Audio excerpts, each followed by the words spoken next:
ne devez rien à personne, si ce n'est de vous aimer les uns les autres. Celui qui aime les autres accomplit la loi. Alors, est-ce que chacun de nous, quelqu'un sait qu'il a déjà déçu Dieu? Est-ce que quelqu'un sait qu'il a déjà déçu Dieu, n'est-ce pas? Nous avons déjà déçu Dieu, on est d'accord? Ok. Mais est-ce que Dieu, pendant qu'il était déçu, pendant qu'il était déçu de nous, est-ce qu'il a changé son comportement avec nous? Est-ce qu'il a cessé de nous regarder comme des bien-aimés? Est-ce qu'il a cessé d'avoir de l'affection pour nous, de l'amour pour nous? Est-ce que finalement la valeur que nous avons à ses yeux a été réduite à cause de la déception que nous lui avons procurée? Et malheureusement, alors pourquoi est-ce que nous, c'est une question que je dis à nous tous, pourquoi dans ce cas-là, nous, puisque Dieu est la loi, Dieu est le modèle, lorsque quelqu'un nous déçoit, nous, sa valeur, sa cote a diminué. Pourquoi? C'est pas normal. C'est pas chrétien. Et je sais que ce que je dis n'est pas facile. Mais on ne peut pas, en tant qu'enfant de Dieu, nous laisser aller à voir la valeur de quelqu'un être réduit à cause de la déception que cette personne nous a fait subir. Le chrétien est le vrai chrétien au moment où il a été déçu. Est-ce que notre amour pour les gens demeure quand ils nous déçoivent? Est-ce que nous savons aimer les gens avant qu'ils nous déçoivent? Est-ce que lorsque les gens nous ont déçus, nous avons du mal à les aimer, à les regarder comme des frères, à les regarder comme notre intime? Je donne un exemple.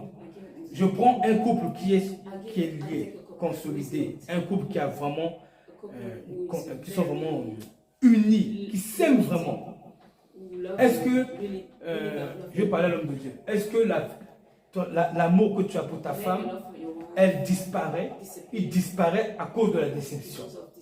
C'est vrai que nous les hommes, notre amour peut être saisi et réduit. Mais est-ce que c'est normal? Ce n'est pas normal devant Dieu que la compassion, que l'amour, l'affection qu'on avait pour quelqu'un ne soit plus la même pendant la déception. Mon message c'est: dispose ton cœur à continuer d'aimer pendant la déception.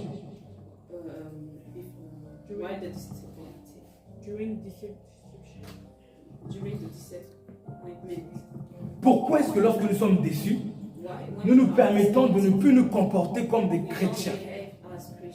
Le chrétien, ce n'est pas celui qui dit j'aime, c'est celui dont les actions prouvent qu'il aime.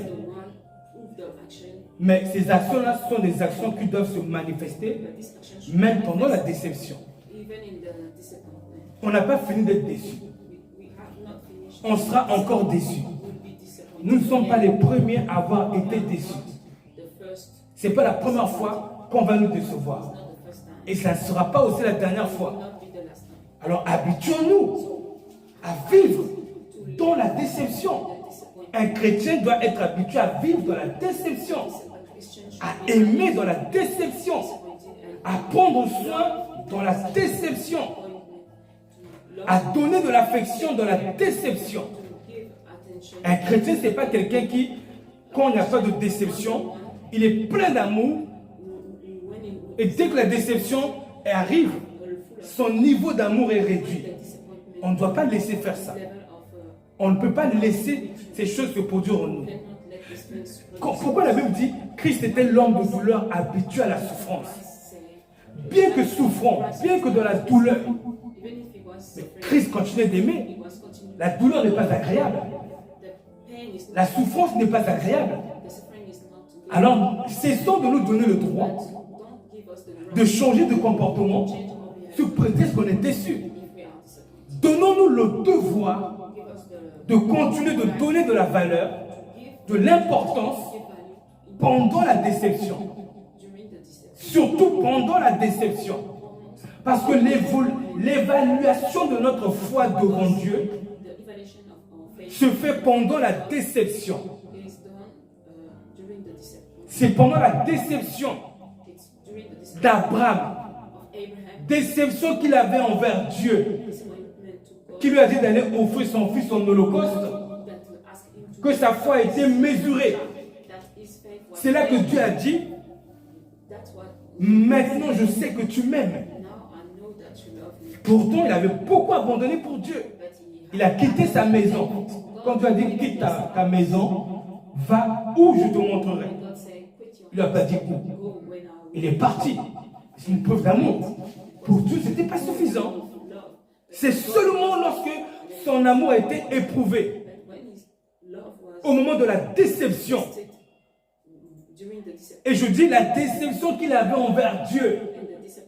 Ce n'était pas la déception qu'il avait envers un homme, encore là.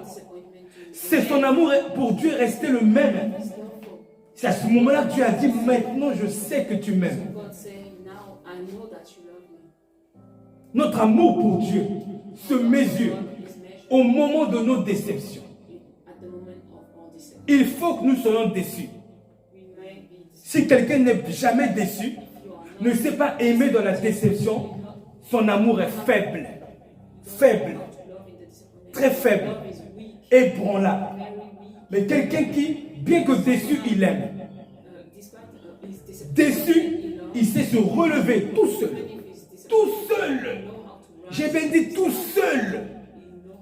Ok, on peut t'encourager à te relever, c'est bien. Mais le mieux, c'est que tu te relèves tout seul. Ultra déçu. Blessé. Mais ta foi seule a réussi à guérir la plaie. Et tu es reparti à continuer d'aimer. C'est ça ce que Dieu veut. Mais si, au moment de la déception, notre attention a été réduite, notre considération pour l'autre a été réduite, les bonnes habitudes qu'on avait pour l'autre a diminué. On n'est plus attentionné envers notre conjoint, notre prochain. C'est que la déception finalement prend une place trop importante. Tandis que Dieu nous appelle à ce que la foi en Christ, l'obéissance à sa volonté, prenne une place tellement importante que les déceptions du monde ne doivent pas l'ébranler. Je veux dire à quelqu'un ceci. Habitue-toi à être déçu. Christ a été déçu à la croix. Les disciples qu'il a choisis l'ont trahi. Les autres qui étaient restés ont tous fui. Il avait même reçu tout en révélation. Le coq ne chantera pas que toi tu m'auras renié 3 jours. Tu m'auras renié 3 fois, n'est-ce pas?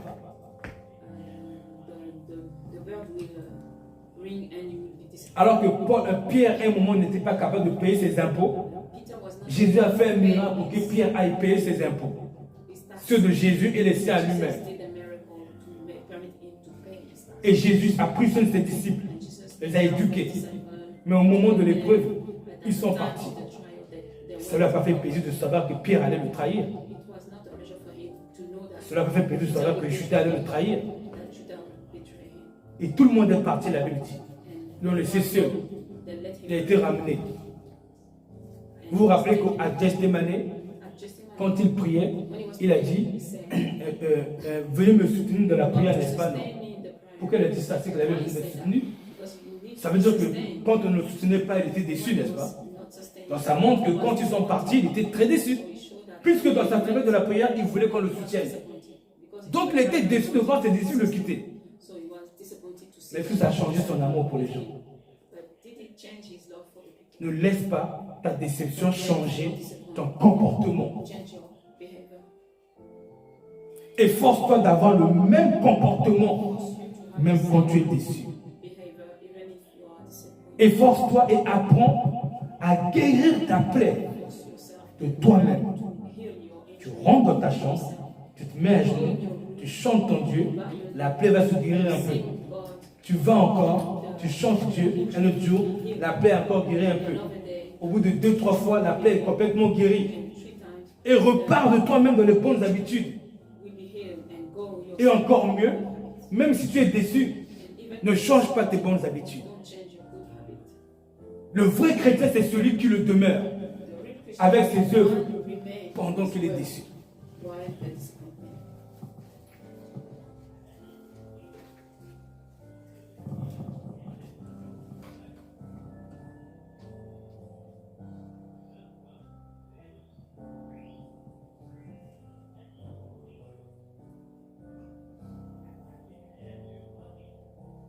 Souvent quand on est déçu, on se laisse aller à la déception.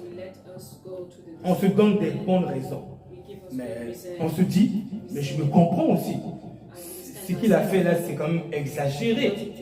Si je réagis mal, je me comprends, n'est-ce pas? C'est ce qu'on se dit.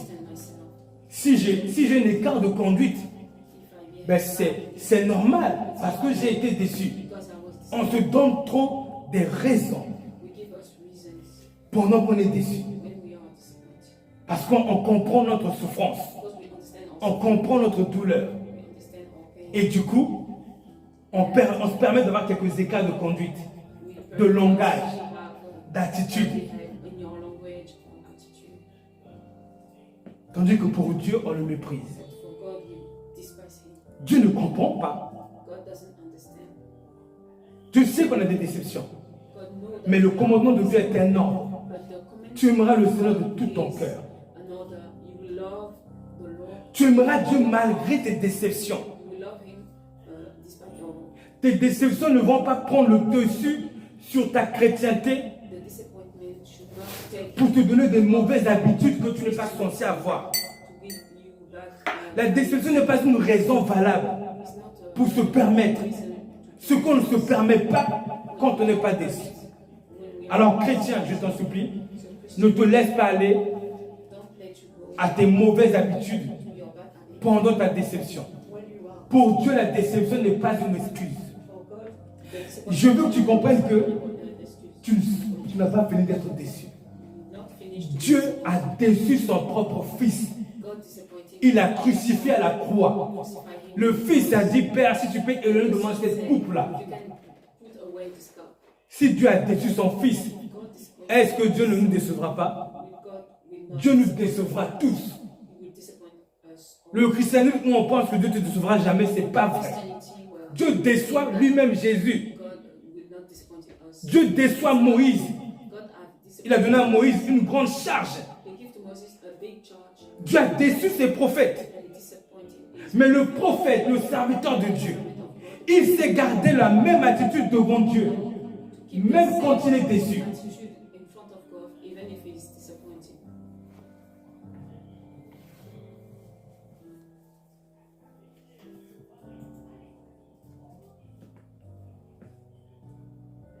Il faut continuer d'aimer Dieu même quand on est déçu. Du chemin que Dieu nous a fait prendre. Des fois, on n'est pas content du chemin que Dieu a tracé pour nous. Des fois, on n'est pas heureux. Des fois, on voit qu'il y a trop d'épreuves, trop de souffrances. Il faut rechercher Dieu pour que Dieu dispose nos cœurs pour aimer le chemin, la vie, le parcours qu'il a choisi pour nous. Seigneur, aide-moi à aimer le chemin que tu as choisi. Aide-moi à t'aimer toi. Aide-moi à t'aimer. Ne laisse pas mes déceptions à l'égard du chemin que tu as choisi sur moi. Ne laisse pas les déceptions que je manifeste à cause du chemin que tu as tracé pour moi altérer mon amour pour toi. Aide-moi à accepter les routes que tu me demandes de prendre. Regardez. Peut-être qu'on est là, on a des épreuves, n'est-ce pas? Tu as des épreuves. On a des épreuves chacun de nous. Et je porte une raison, tu vas te dire, mais pourquoi ça m'arrive? Pourquoi ceci, pourquoi cela, n'est-ce pas? Tu peux dire ça. Mais pourquoi est-ce que mon chemin n'a pas été meilleur? Ça veut dire que tu es sur la route que Dieu a tracée. Pourquoi? Parce que tu ne peux pas aller ailleurs, d'accord? Tu ne peux pas changer de route comme ça. Tu es dans la situation. Mais qui trace nos routes? Ce n'est pas le Seigneur. Pourquoi on n'accepte pas? Accepte. Est-ce que tu peux décider de changer ta route comme tu veux, comme ça aujourd'hui? Qui peut dire aujourd'hui, on allait par là, je décide de rater de là? On peut le faire avec le travail peut-être. Mais à part ça, est-ce que tu peux changer de femme si avec la femme ça ne va pas? Est-ce que tu peux changer de mari si avec le mari ça ne va pas? Est-ce que tu peux changer de parents si avec les parents ça ne va pas? C'est la route que Dieu a tracée. Et si ça ne nous convient pas, on doit apprendre à accepter la route que Dieu a choisie pour nous. On doit apprendre à aimer Dieu. Et on doit aussi apprendre à donner aux gens la même valeur, la même importance quand ils nous ont déçus. C'est-à-dire que cette même valeur qu'on a pour les gens, se manifeste par les œuvres. Et que ce soit sincère. Si ça m'est arrivé, si je sens que j'ai une attitude devant des frères et des sœurs, et que dans mon cœur, je ne suis pas sincère, il faut refuser ça. Il faut prier le Seigneur. Parce que Dieu voit la sincérité. Dieu voit ce qui est invisible. Dieu voit là-bas. Il faut refuser ça. Il faut prier. Il faut prier encore. Pour que Dieu dispose notre cœur. Je conclue là. Je ne vais pas développer plus que ça. Juste rappelons-nous de ceci. Aimer Dieu. C'est aimer Dieu pendant qu'on est déçu. Il n'y a pas de meilleur amour pour Dieu que ce qu'on donne à Dieu pendant qu'on est déçu, pendant qu'on souffre, pendant qu'on a mal. C'est le meilleur amour qu'on peut donner à Dieu. La meilleure obéissance qu'on peut donner à Dieu, c'est quand on est totalement déçu. Si on continue comme Job, il a dit, l'Éternel a donné, l'Éternel a repris, que son nom soit béni. Et pourtant, on est d'accord. C'est ce qu'il pensait réellement, pas forcément ce qu'il pensait. Il était triste de voir ses enfants mourir, parce que Dieu a permis cela. Mais la Bible dit qu'il n'a pas péché avec sa bouche. La Bible dit ça. Avec sa bouche. On n'a pas dit avec son cœur. Il n'a pas permis à sa bouche de dire quelque chose de mal. Que Dieu nous prête les mêmes foi, les mêmes paroles. Et apprenons à être des gens généreux et bons, même lorsqu'on est déçu par la grâce de Dieu. C'est un sujet de prière qu'il faut prier. Parce qu'au moment de la déception, on risque de tous oublier ce message. Tous, on va oublier le message. Le message ne va même pas exister quelque part. Mais il faut qu'on se rappelle de ça. Et je prie le Seigneur pour le message. Seigneur, merci de nous prêter ce cœur, cette pensée, d'avoir l'habitude de continuer d'aimer notre prochain, même de la déception. Seigneur Dieu, il nous est arrivé d'être déçus et on a réduit notre amour pour toi. On a réduit les temps de prière pour toi. On a réduit les temps de chant pour toi parce qu'on était déçus. On a réduit, on avait même un peu envie d'aller à l'église. On avait même un peu envie de rester avec les frères parce qu'on était déçus. On ne voulait même plus te prêcher parce qu'on était déçus. On ne voulait plus faire ta volonté parce qu'on était déçus. On ne voulait même plus faire lire la Bible parce qu'on était déçus. Pardonne-nous. Pardonne-nous, Seigneur, d'avoir été trop émotifs, d'avoir été trop focalisés sur nos peines, nos douleurs, nos émotions.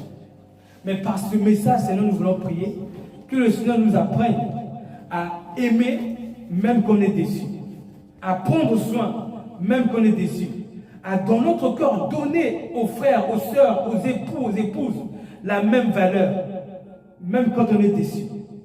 Seigneur Dieu, accorde-nous la grâce d'aimer même dans la déception, et que même si nos cœurs n'étaient pas sincères et que nos œuvres se révèlent comme étant en train de continuer à donner le même amour, et si nos cœurs ne sont pas sincères, aide-nous à avoir un cœur sincère qui aime sincèrement bien que déçu. Fais-nous lever le niveau, Seigneur, de notre amour pour que nous apprenions à aimer bien que déçu, à prendre soin bien que déçu, bien qu'attristé. Je suis en train de voir quelqu'un, je suis en train de dire, quelqu'un ne doit pas arrêter de faire la cuisine pour son mari, même quand elle est déçue. Ne doit pas arrêter de prendre soin de son mari. C'est une femme, même quand elle est déçue. Ne doit pas arrêter de continuer les bonnes habitudes, même quand elle est déçue. Il faut continuer. Il faut continuer. C'est peut-être pas ce que tu fais aujourd'hui, mais demain. Il faut continuer. Il faut continuer. Il faut continuer parce que tu ne peux pas aimer Dieu, sauf quand tu es déçu. Quand tu es déçu, il y a tout ton être qui est contre l'obéissance à Dieu. C'est à ce moment-là que si tu continues d'obéir, tu rentres dans une foi victorieuse, qui triomphe de l'adversité. C'est pour ça que Dieu permet les déceptions. C'est pour ça que Dieu permet ces choses. Tu seras déçu. Tu feras mieux de t'habituer. Tu feras mieux de t'habituer. Tu le seras encore demain. Après-demain encore. Ce ne sera pas toujours la même personne. Tu seras encore déçu. Habitue-toi. Habitue-toi. La vie chrétienne est une vie de déception. De déception.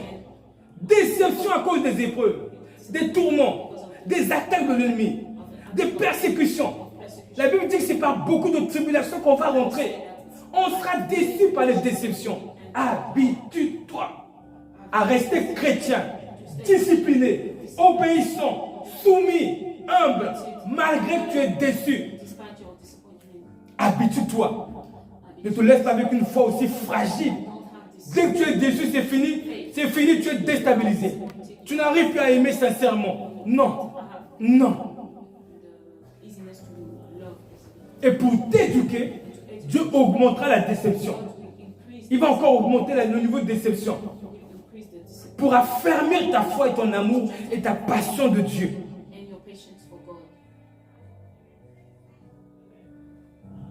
Merci de nous donner ces cœurs, Seigneur.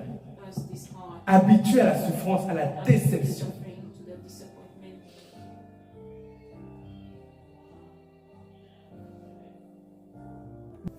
Une personne qui va être habituée à aimer de la déception, qui va oublier facilement les offenses. Pourquoi il oublie les offenses? Il était déçu, non? Il a oublié. Demain, il est déçu, il a oublié. La facilité, c'est-à-dire l'art d'oublier les offenses facilement se trouve dans la vie de quelqu'un qui est souvent déçu, souvent déçu, souvent déçu, souvent déçu. Il oublie, déçu, il pardonne, déçu, il pardonne. Du coup, il sait être chrétien bien que déçu. Il est déçu, mais il continue à prêcher. Il est déçu, mais il continue à chanter le Seigneur. Il est déçu, ou elle est déçue, elle continue à sourire aux enfants. Il y a des femmes qui, parce qu'elle est déçue, soit de Dieu, soit de leur mari, quand elle rentre à la maison, son humeur est noire. Son visage est noir. Et ses enfants subissent ça. Son mauvaise humeur, son mauvais regard. Les enfants vivent un cauchemar parce que les parents sont déçus de l'un et de l'autre et font subir aux enfants leur mauvaise humeur. Tu es avec tes parents, il a le visage fermé comme ça parce que maman l'a déçu. Toi, tu n'as rien fait, tu es le fils, tu regardes le papa ou la maman, son visage est comme ça. Tu n'as même pas envie de t'approcher de lui. Il te fait subir sa déception. Non. Le chrétien victorieux, même si ta femme, ton mari t'a déçu, va sourire aux enfants, va sourire à quelqu'un. Ne veux pas vivre aux autres tes souffrances. Combat tes souffrances seul. Triomphe seul. Mais habitue-toi à la déception. Merci. Habitue-toi à la déception. Tu n'as pas fini d'être déçu. Et attention, les personnes qui nous déçoivent souvent le plus, c'est soit le Seigneur, nos conjoints. Parce que la vie que le Seigneur nous donne n'est pas forcément acceptable pour nous, les hommes charnels. Habitue-toi. Ou bien ce sont les enfants, du moins les proches. Habituons-nous. Et restons les mêmes. Que chacun examine son niveau, ses œuvres de la foi pendant la déception et ses œuvres de la foi en dehors de la déception. Que chacun se donne une note. Est-ce que tu es le même chrétien quand tu es déçu? Est-ce que tu es le même? Si Dieu voit que tu as été déçu, tu n'as pas été un bon chrétien, que va faire le papa formateur? Il ne va pas rajouter une autre déception encore pour que tu apprennes à être chrétien de la déception. Que Dieu nous apporte la grâce de comprendre ces choses. Alléluia, amen. Gloire à Dieu pour le message. C'est un message qui nous amène à comprendre et à réaliser c'est quoi d'être chrétien. Et c'est un message que tous les chrétiens doivent entendre parce que c'est un message qui nous amène vraiment à c'est quoi passer le chemin de Christ. Parce que les Écritures disent que quelle gloire y a-t-il de supporter les mauvais traitements lorsque tu as commis des fautes? Mais si tu souffres injustement à cause du bien, c'est une grâce devant Dieu. Et c'est à cela que vous avez été appelés, parce que Christ a souffert pour nous, nous laissant un exemple afin que nous suivions ses traces. C'est ce que l'Écriture nous dit dans 1 Pierre 2, verset 19 jusqu'au verset 22 à peu près.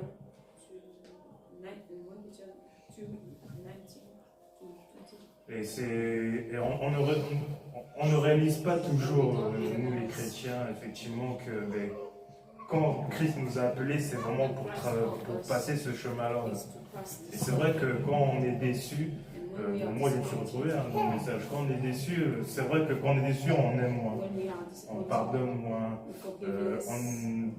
on oublie facilement l'autre, on est prompt à diviser. Et c'est vrai que ce message-là nous amène vraiment à revoir vraiment pourquoi on s'est engagé. En fait, est-ce qu'on est conscient pourquoi on est chrétien? Et moi, c'est ce que je réalise. Et je réalise que être chrétien, c'est passer une vie de déception. Et que justement, il faut que je l'accepte en fait. Donc c'est à ça que le message nous amène et à nous faire prendre conscience que si en fait nous souhaitons vraiment être chrétiens, soyons prêts à souffrir toute notre vie. Et que le Seigneur nous accorde la grâce vraiment, qu'on puisse vraiment déjà accepter ça et à réaliser ces choses au nom de Jésus. Amen.